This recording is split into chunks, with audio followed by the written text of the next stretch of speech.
All right, so good day, everyone. I just want to do a quick post on a message that was sent out on social media this morning from one of our Trinidad and Tobago footballers talking about, again, some of the issues with the TTFA.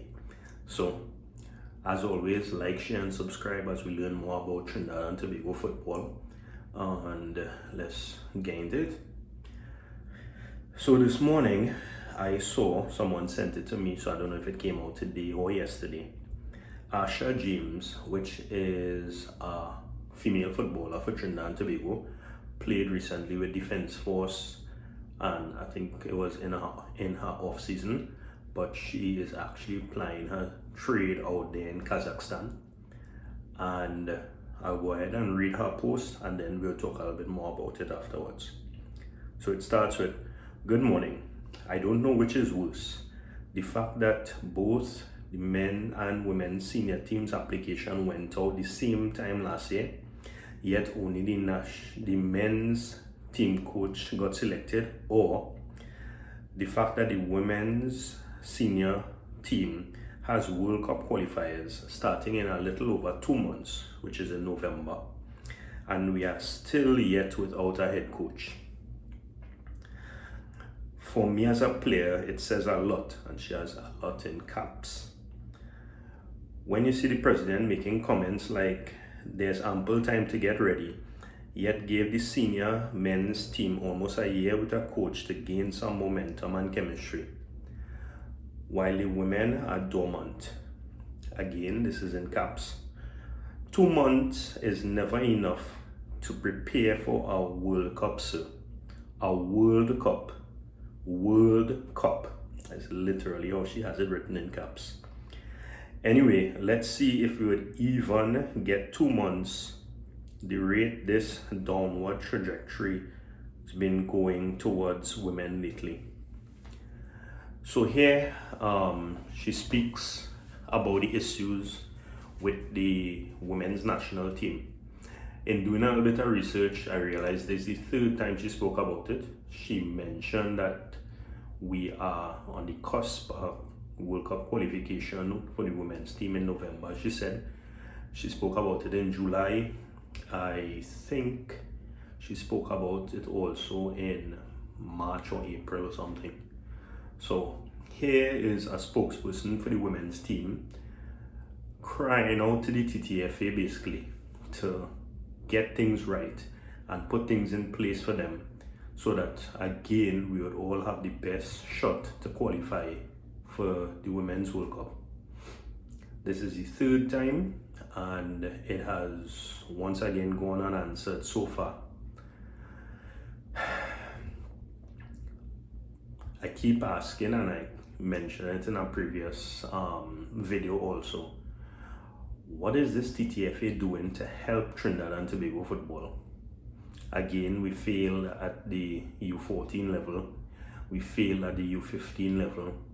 We completely neglecting the women's senior team.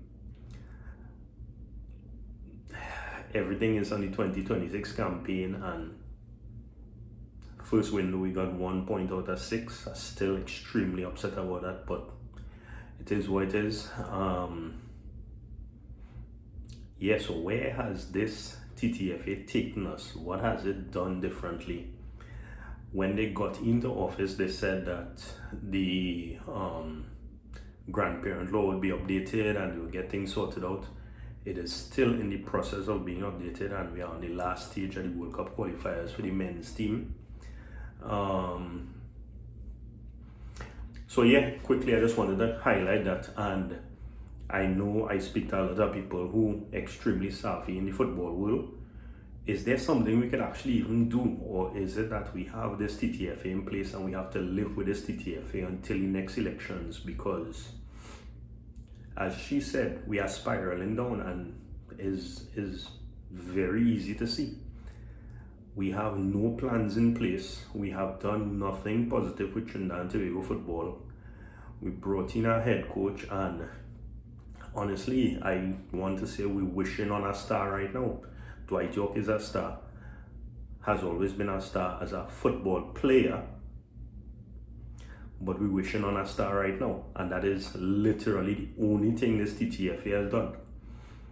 I just want to imagine that if I got a job and I was told that this is my job description, I could look at my job description and tell my employer, okay, these 5 things, I'm not doing that. I will focus on this one thing, and if my employer would even hire me, I mean, obviously the answer is no.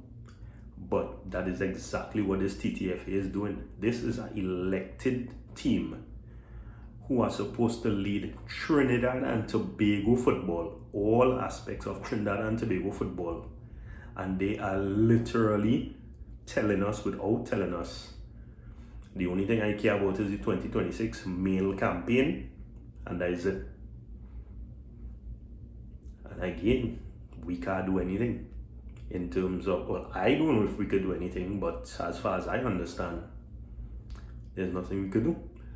But I mean, when you come to the point where players crying out that we get it right, you had to tell yourself that's something wrong. The federation clearly does not care about anybody else but themselves and their agenda.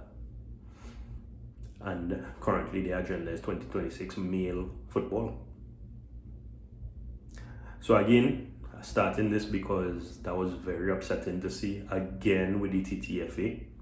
But as always, like, share and subscribe, and tell me your thoughts in the comments. And again, if somebody knows something we could do to not always be embarrassing ourselves or having these people embarrass us, then let me know. But we need help, and we need help urgently.